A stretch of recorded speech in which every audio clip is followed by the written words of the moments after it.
Good morning, mid-Missouri. We're going to be tracking a cooler start here in the area. We're seeing winds back out of the northeast after we've seen a little bit of a cold front pass through just this past weekend, which means we're going to be starting off on a cooler side. Now by 9 a.m. we're going to be warming up to 70 degrees, so well below average by noon today, just below that 80-degree mark at 79 degrees, and we're going to be topping back out into the lower 80s as we head towards the afternoon hours.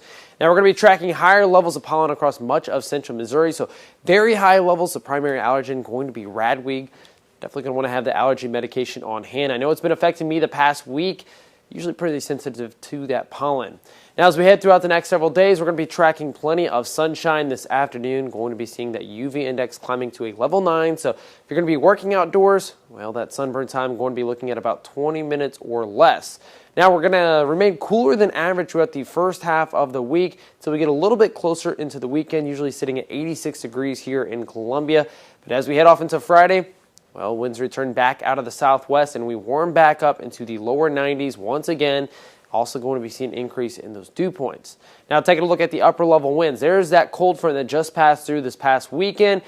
After that, we're going to be dealing with a high pressure ridge. It kind of looks like a hill back here in the upper level winds.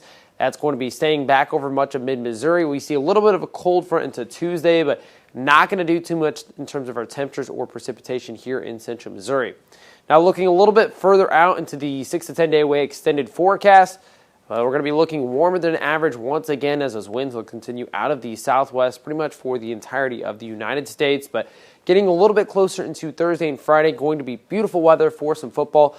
Thursday, Mizzou's going to be taking on South Dakota here at home. We're going to have our live coverage, bring you up to date. We'll have weather even out in the field at the game. Then we head off into Friday, 86 degrees, but a tad bit warmer into the upcoming weekend. Might be a great weekend to be down at the lake.